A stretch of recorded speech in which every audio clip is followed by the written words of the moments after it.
Are you a climate change denier? Think carefully before you answer. It doesn't just mean someone who rejects the idea that climate change is happening, or that it might be happening but isn't a disaster. There's another kind of denial. Some people who believe most strongly in modern climate change also resist any discussion of past climate changes. They might worry that if we discover that the climate regularly warmed and cooled in the past, it would mean natural variability might account for some of what is happening today, which would make it harder to keep people in a constant state of panic about greenhouse gases. So a lot of climate activists have gone to great lengths to deny that past events, like the medieval warm period or the Little Ice Age, existed. They're climate change deniers, you might say. So, let's look at the closest climate event in the rearview mirror to see whether it was real or not. And bundle up, because I'm John Robson, and in this Climate Discussion Nexus Backgrounder, we're going to look at the Little Ice Age and its chilling consequences for the world. The term Ice Age technically means an era with significant polar ice. In that sense, we've been in one for 2.5 million years, an era which is called the Pleistocene. But we also use the term Ice Age to mean an interval when great ice sheets slowly advance over the continents. Those last for 80 or 90,000 years, at which point they melt back and leave a warm landscape for about 10,000 years before a new ice age starts up again. The warm intervals are called interglacials, and the one we're currently in, called the Holocene, started a little over 10,000 years ago. Within the Holocene, there have been definite periods of warmer and cooler temperatures. The last major cold period, from around 1300 until the mid-1800s, was dubbed the Little Ice Age by Francois Matt in 1939. Wikipedia, of course, rubbishes the Little Ice Age as episodic, minor, and, quote, largely independent regional climate changes rather than a globally synchronous increased glaciation, end quote. But if glaciers began advancing rapidly in the 14th century around the world and then retreated rapidly starting in the 19th and into the 20th century, it takes a special kind of determination to call it a regional blip. And that sort of resistance to the concept of the Little Ice Age is exactly the kind of denialism we're talking about here. All this matters because if the Little Ice Age was real, the warming curve after 1850 looks a lot less artificial, and more like a natural rebound from a natural cooling episode that preceded it. Also, the Little Ice Age coincided not with a drop in atmospheric greenhouse gases, but in solar activity. It has long been believed that sunspot activity, and solar output generally, fell to historic lows in the early 1600s, an interval called the Maunder minimum. This is another reason activists don't like the Little Ice Age, because it suggests the sun's natural variations might be a significant driver of warming and cooling on Earth. Now, I confess that when I started studying climate change seriously about a quarter century ago, it astonished me, being a history PhD, that anyone seriously denied that temperatures had fluctuated dramatically for natural reasons throughout recorded history and before, including being at least as warm as today 800 years ago and a lot colder 300 years ago. These things used to be taken very much for granted based on abundant historical and proxy records. For instance, let's look at Brian Fagan's popular 2000 historical survey, The Little Ice Age. I choose it not only because it's very thoroughly researched, but because he's actually a big believer in modern man-made climate change. Mind you, he's also not a climate scientist. Instead, he's a geographer with a wide range of knowledge and interest. But what's important here is that he doesn't have an axe to grind. He just wants to present the facts as they're known to history. Fagan confirms many points long believed by historians, including that bad harvests that helped cause the French Revolution were linked to the cooling that started around 1400. He also thinks it caused an upsurge in witch burning in 16th century Germany when climatic shifts brought bad weather that wiped out harvests and cattle herds. Which is very important because modern climate orthodoxy insists, based on computer models, that one reason warming is bad is it brings bad weather. But Fagan's research paints a very different picture, namely that warming brought good weather, and that cooling was the problem. The generally stable weather of the medieval warm period was an unqualified blessing for the rural poor and small farmers. But by 1400, the weather had become decidedly more unpredictable and stormier, with sudden shifts and lower temperatures that culminated in the cold decades of the late 16th century. Northern Europe suffered through exceptional storminess.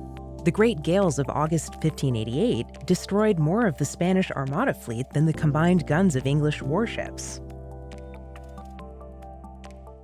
Fagan even notes that the bitterly cold 17th century all but annihilated the Scandinavian cod fishery. Yet today we're told it's warming that will kill the fish. Fagan certainly has no patience with the view that climate was stable until the mid-20th century. Rather, he says, quote, like the ice age that preceded it, the Holocene has been an endless seesaw of short-term climate change caused by little understood interactions between the atmosphere and the oceans, end quote. And consider the iconic issue of retreating mountain glaciers. It's frequently cited as proof that something weird has been going on since 1970. But Fagan says, quote, the glacial high tide in the European Alps lasted from about 1590 to 1850 before the ebb began that continues to this day, end quote. And that ebb was definitely global. By the early 18th century, he points out, New Zealand's famous Franz Josef Glacier was only 3 kilometers from the coastline. After 1850, it retreated until the early 1890s, surged forward again, retreated in the early 20th century, advanced in the 1920s, and then retreated again. By the end of World War II, it had moved at least a kilometer inland compared to the 1890s. The same pattern was observed in Alaska.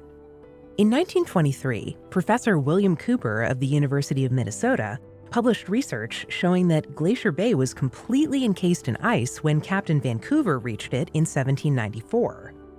But the ice began retreating in the 1800s, and by 1920, a full century ago, it had retreated 60 miles inland, which happens to be close to where the glaciers sit today. So, when did the warming begin, and what did CO2 have to do with it? Fagan places the start in the early 1800s, and he does blame CO2. He says global land clearing by agricultural settlers in New Zealand, South Africa, and North America released large quantities of carbon dioxide into the atmosphere and triggered warming. Now, that may or may not be the case, but the main takeaway here from Fagan's books is that when he studied the evidence, he had no problem identifying a medieval warm period. The heyday of the Norse, roughly from AD 800 to about 1200, was a period of unusually mild and stable weather in Northern Europe, some of the warmest 4 centuries of the previous 8,000 years. In England, commercial vineyards flourished 300 to 500 kilometers north of their 20th century limits. So many lords quaffed prime English wines that the French tried to negotiate trade agreements to exclude them from the continent. Now, Fagan's is, of course, just one book, but it's one among many such sources that made me think when I first realized alarmists were trying to erase the medieval warm period and the little ice age that followed it, that I was being gaslighted. Fagan is definitely not the only one. Here's the editor of Canada's History magazine 15 years ago. The medieval warm period, MWP, 4 centuries of warmer air and sea surface temperatures between 900 and 1300, opened up new vistas to the intrepid Norse. Following the MWP was the Little Ice Age, LIA, that ended in the mid-19th century. In New York in 1780, people could walk from Manhattan to Staten Island over the frozen harbor. The wintry London in Charles Dickens' A Christmas Carol is replete with snow not often seen in London today. The Little Ice Age was also contemporaneous with a certain fashion trend with important consequences for Canadian history, the beaver hat. In her book Magna Carta and Its Gifts to Canada, written in 2015, Carolyn Harris says matter-of-factly, quote, the temperate climate created by the medieval warm period of circa 900 to 1300 resulted in ample grain harvests and an expanding population. But as the climate grew colder, harvests failed. The Great Famine of 1315 to 17 brought an end to the steady population growth that England had experienced since 1066. The bubonic plague, or Black Death, arrived in England in 1348, end quote. And in his highly readable and far-ranging 2003 A Short History of Nearly Everything, Bill Bryson says, quote, the 19th century was already a chilly time. For 200 years, Europe and North America in particular had experienced a little ice age, end quote. In a bland college survey called Western Civilizations, the 10th edition from 1984, Edward Burns, Robert Lerner, and Standish Meacham wrote, quote, "To make matters worse, after around 1300, the weather deteriorated," end quote. And in his anything but bland 1989 Albion Seed, David Hackett Fisher writes that colder weather helped reduce fevers in early colonial New England. But, quote, "the mid-17th century was a very grim period in Europe, Asia, and America. This was the only era after the Black Death when the population of the Western world actually declined," end quote.